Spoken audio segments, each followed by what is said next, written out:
We're now just in the comfy section of my studio, and we're just gonna do a little Q&A. So let's get right into it.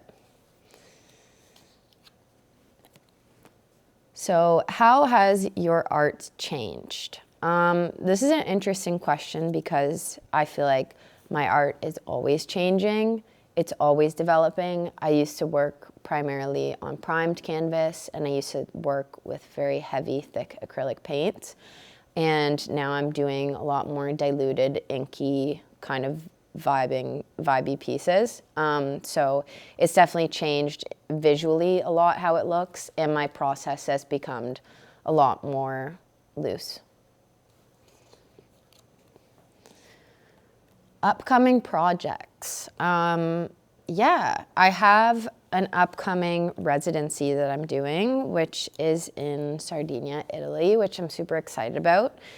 And I go there and paint and relax for a month and really soak in the environment. So I think it'll be really interesting to see the influence that it has on my pieces. Must-have artistic tool. For this one, I would have to say it's my spray bottle. I use it so much, and I use it with almost every single piece that I paint. So definitely a really good spray bottle is important for me. Best way to unwind. To me, unwinding is just spending time with people that I care about, like my friends and family, and getting out of the studio and separating myself from my practice, and just going out and having a good time and laughing together. Best thing about the art community. This, I would say, is just having a community as an artist is very important because we don't have colleagues. You don't have people that you can work with to bounce ideas off of. So having a community and being connected with other artists, to me, is super important. So I would say that's the best thing to me about the art community. Your favorite art medium.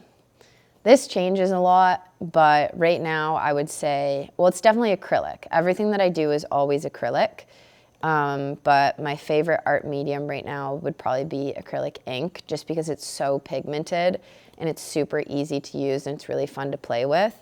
So I've been doing a lot of ink work lately, which has been really fun.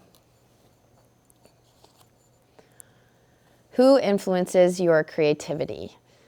I don't really have specific muses or like artists that I look up to. It's more just the people that surround me in my life. So my friends and my family. I am very impacted by the relationships that I have with people and the status of those relationships and how good or how bad they're going. I'm very sensitive emotionally to things like that. So definitely the people surrounding me are the ones that have the biggest influence on my creativity. Pre-art rituals, if any. I wouldn't say that this is super set in stone for me, but generally I like to always have a coffee before I paint because I like to get my energy up and I like to be super high energy in what I'm doing. And I like to burn some of my like Palo Santo sticks or light some candles and just get into like a relaxed state. And I always have music on when I'm painting. The toughest part of being an artist.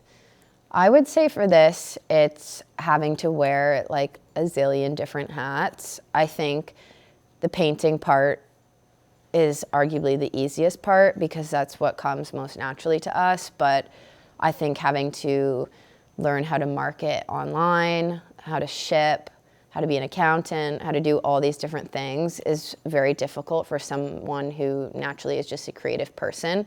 So I think having to switch up all the time and adjust and wear all these different hats can be really difficult. Key lesson from your art journey.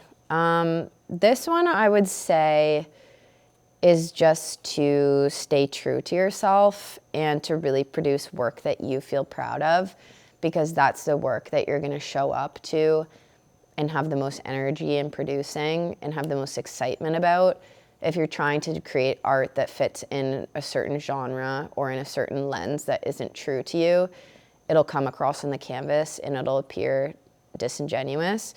So I think definitely staying true to yourself and producing artwork that means a lot to you is super, super important.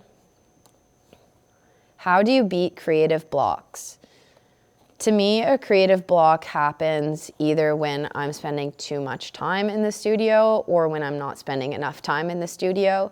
So being consistent about my practice definitely helps in pushing through those creative blocks, painting a lot, making a lot of work. But also on the flip side of things, sometimes when I am making too much work or I'm getting really frustrated with the process, I like to take a break.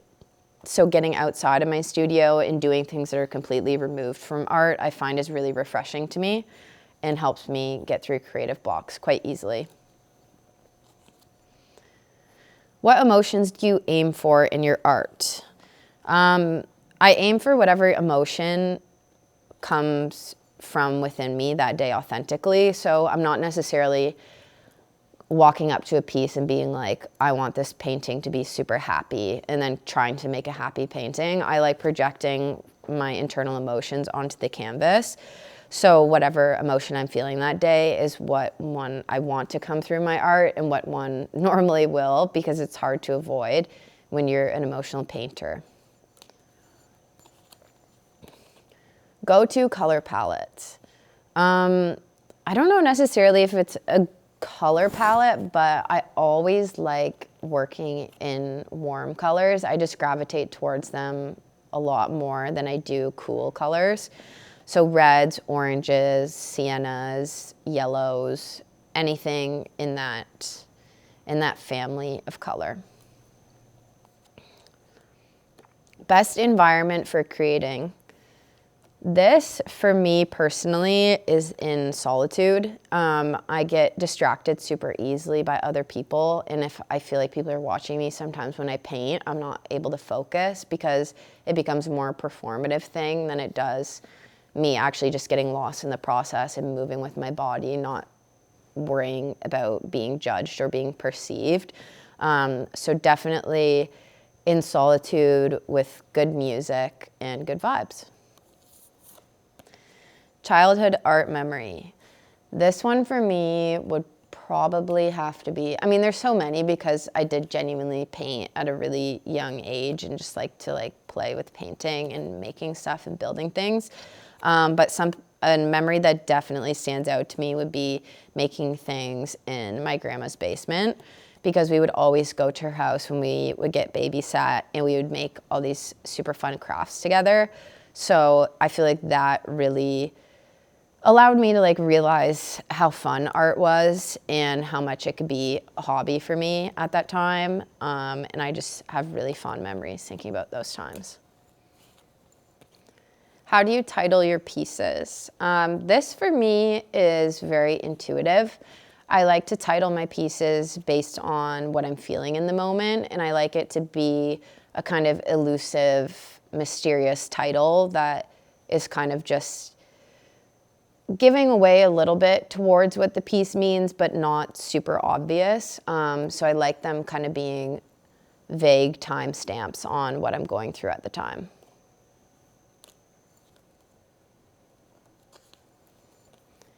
Do you remember your first artwork?